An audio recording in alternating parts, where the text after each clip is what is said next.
If you sell one-on-one coaching, online programs, or info products, and you feel like you should be further ahead by now, on top of that, you're working 10 times harder than the others, but still you're under earning, you're stuck chasing clients, and you're watching less experienced competitors pass you by. Why is your competition stealing your clients and making more money than you? Even though they are less qualified or experienced, they are less unknown, they are less obsessed, they deliver worse results. They're not as deep or as skilled as you, but clients still choose them again and again. If this is a question that you've been thinking a little bit too much about, then in this video I'll go over why your less talented competitors are earning your annual revenue in a month. Now, there are two main issues here, right? First one is bad positioning, and the other one is poor pricing.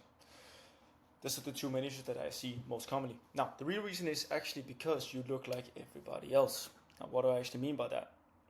Here's what you and everybody else sounds like at this very moment in this space. You're a fitness or health coach, and you might be saying, I'll help you lose 8 kilograms of fat, or I'll help you put on those 10 pounds of muscle, or I'll get you a six-pack by summer if you just follow this direct plan. Or maybe you're a mindset coach and you help people rewire your mindset, or you help people get rid of self-sabotage or self-doubt so you can finally hit your goals. Or maybe you help them grow their confidence and their inner, help them listen to their intuition, I don't know. And yes, this could be what you're offering them. It could be, it is practically your promise, is what you're offering them to get, right? So that they actually understand that it helps them make a decision, which is what we want. But what you're actually doing is that you're actually selling identity and change. And more importantly, change of identity. Because it's about changing their identity. It's from what's keeping them stuck to something that helps them flourish. It's from challenging the limited beliefs they have and breaking them into something new and better and improved, so that the results actually stick, right? Because people act in ways that align with who they believe they are. It all comes down to their beliefs and their identity. I'll get to that in a second. Because this is scary for most people. It's uncomfortable because staying in the familiar belief systems keeps them feeling safe, which is why they self-sabotage and don't lose the 8 kilograms of fat, even though they want to look great this summer and have a six-pack. Because it feels dangerous to them. Because deep down, they haven't done the work, they don't realize what's going on the inside. They basically don't feel safe with having a six-pack. Their identity doesn't align with it. They don't believe that's who they are.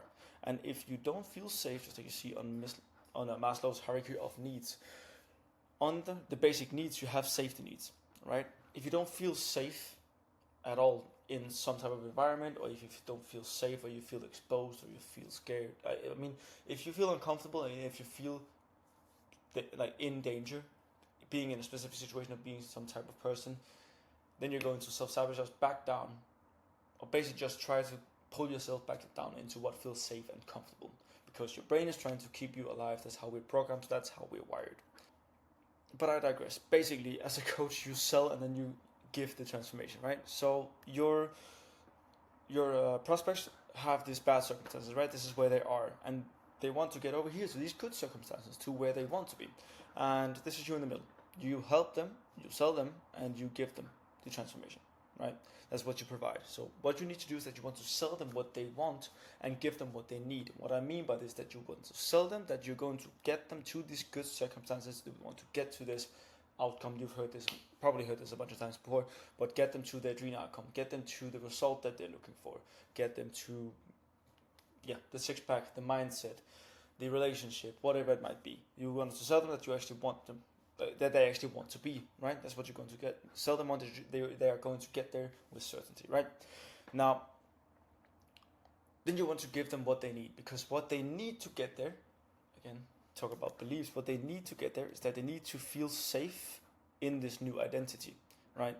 Because if they don't if they don't believe that they are safe in this new identity, then they're always going to act in the way of staying the same.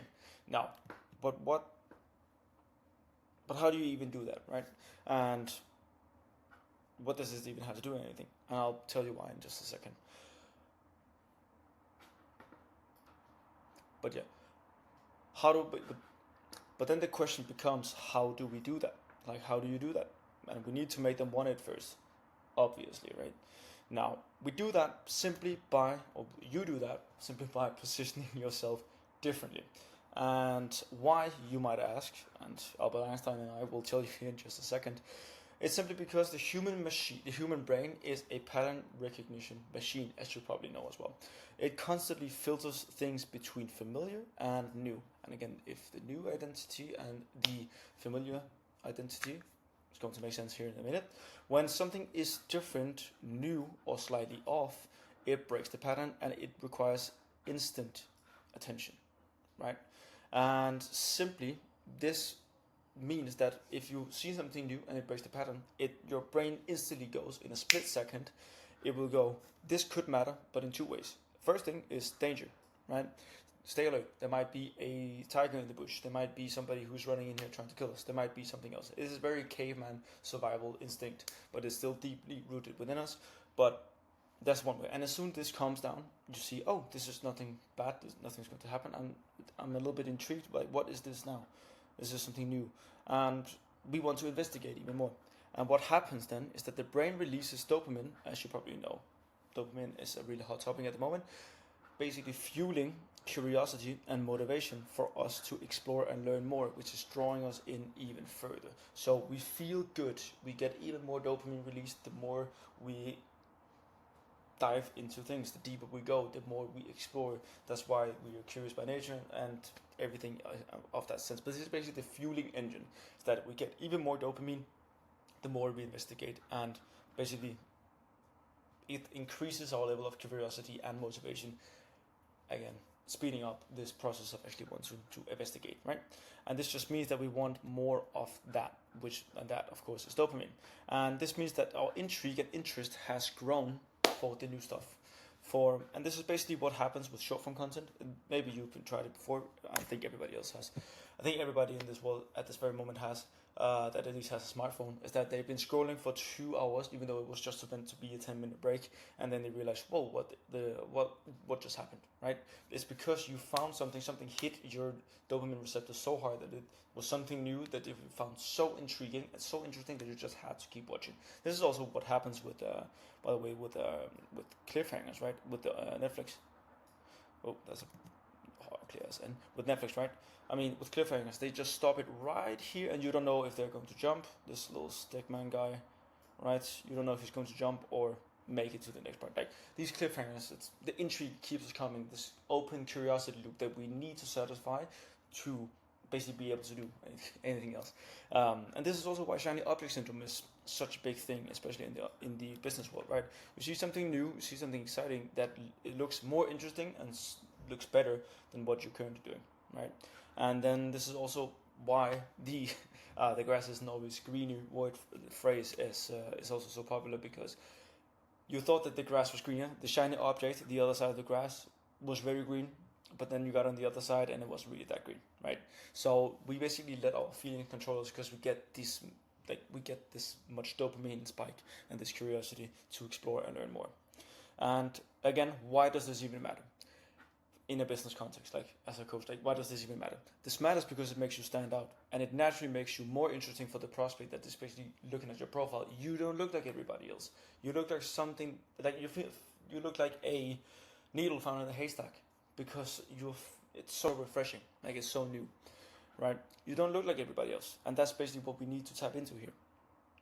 Now, how can you actually do this, and what elements can you actually take away from this how can you actually do this, and what elements can you actually take away from this video to position yourself differently right now after watching this video?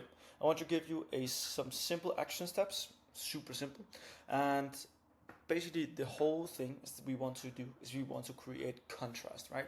We want to create this gap right here. We want to create a gap between us and the competition, right? And the further this gap becomes, the more money you're going to make, because the more different you are from the competition, the more, not only the more intriguing and interesting you are from the competition. If a market has been so dominated by one specific thing, that's right here, and you pop up over here with this new thing that's really, really different from this right here, just automatically you're going to have higher interest, right? higher interest in here. But also, what's going to happen is that what you and them are going to create is polarities, right? Polarity, right? It's like us versus them. It's like the enemy versus the alliance, right? It's like uh, it's us versus them. It's just again like basic war terms, right? And this also increases the more likeness. Like they're going to like you even more because they resonate more with you, and then your competition is going to be more of the enemy. This is also a thing that's happening, right? Now, but what you want to do is create contrast. You want to create as much differentiation as possible. And the first thing that you want to do, and the first thing that you need, is basically data and information, right? Because you want to research your competition and you want to talk to your clients. And what you want to do here is basically figure out what is your competition's process or method. What angle do they hit your market with, and how can you be different?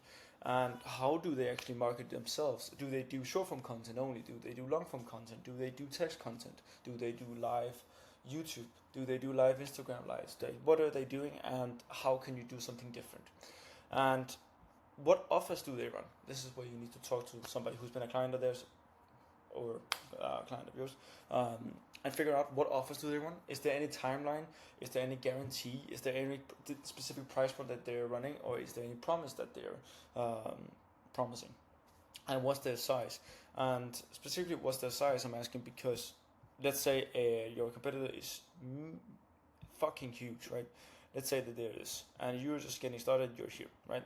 So by definition, what they have here is just a big corporation that's been running for a lot of years, and it's scalable, and it's something that just runs on autopilot, right? But what this means is that whenever a client comes in here, whenever somebody like joins this enterprise or this big corporation, what happens is that it feels so unpersonal, and sometimes and some people leave because that's not what they want, that's not what they resonate with, and that's not what they're looking for. Especially the high ticket people, they are looking for specific customized plans. That's why tailor-made suits are so expensive, and that's where you can basically come in and do everything that they're not doing. So that means whenever somebody goes from this side to you, you can basically say, I'll do everything custom made. I'll do this.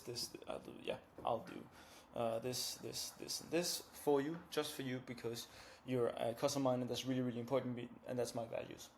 And I'll spend all of my time just servicing you, right? Of course, you wouldn't do that in the actual sense, but just like, look how much more appealing you just became to this person right here, because you're so different from them. Not only that, but also it resonates with them to their values and what they're actually looking for. And that way you can sign more clients with higher price points, because you can charge whatever you want, when you basically can give people exactly what they need and what they want as well. So yeah, keep that in mind and look into your competition and research. Second thing, if this then that. And what I mean by this is kind of like what I was talking to before. Let's say your competition again is over here and you are over here. You want to create this gap right here as big as you possibly can. If your competition is running this way, then you run that way. Super simple. You just simply it can't get any more simple than that. And let's say they do, I don't know, what do they do? Let's say in their coaching business they do 4 months, but let's say they do a 4-month contract, and you get live calls and you get a course, for example. But that's for 4 months access. Let's say then you can do something completely different. You can say I only do one-on-one coaching. I only do one-on-one coaching, and it's going to cost this much, but then you're going to get all of these different things, but just for you, because I care about you. Like, this is so unprofessional. Gets so far away from the founder that it feels unpersonal. That's not really what coaching is, in my opinion. But anyway, I digress. But again, it's just you need to run the complete opposite way. If they have a guarantee right here, you have no guarantee. And yeah, that's basically how it works. Why? Because the bigger the gap there is between you and them, the more money you're going to make. And that's simply because the bigger the difference, the bigger the natural intrigue and interest you will have about you, and that you can use to advantage to charge whatever price point that you want. right? And that's, for example, also why trends are the way that they are, because trends are something new that nobody's ever seen before. What could that do? I mean, what could that be? I mean, Liver King is an example, right? That guy, Jesus, he took over the internet, right? But yeah, Liver King is something nobody's ever heard. This guy with a huge beard, with these blocky abs, and a big ass mustache, a big ass beard, and big ass mustache, and really red, really brown, right? Really tan, right? And those red ass shorts. But yeah, anyways, he just got super popular because he was so different from everybody else in the fitness community. They were like, "Whoa, who's that guy?" And everybody, all of the eyes just flocked to him, right? And yeah, he just made an immense amount of money from that. But what happens with trends is that as soon as he got trendy, what happened, that this was the progress that he made, and all of a sudden it skyrocketed like this, right? But then what happens once the trend dies out, because that's what trends do. I mean, everything is kind of like trend off, trend off, trend off, right? But basically, what happened afterwards? He just dropped into irrelevancy, because he was scamming people. But yeah, that's not really the point. Everybody got accustomed to him. Everybody got used to it. So if you can stay different, then you will always have the upper hand. Always have the natural intrigue of your market. So yeah, the bigger the gap is between you and them, the more money you'll make. Simple. Yeah, and then actual things that you can actually look into, and I did a little bit of research for you. I hope you don't mind. And yeah, if you just nail these 7 things, you'll outpace 90% of your competition. I'm sure of coaches, right? And you can take a screenshot of this in here. And yeah, if you want more information, let me know. But yeah, for the love of God, please just be yourself. Like, you were made to be unique. Everybody's unique. Nobody's fingerprint is the same.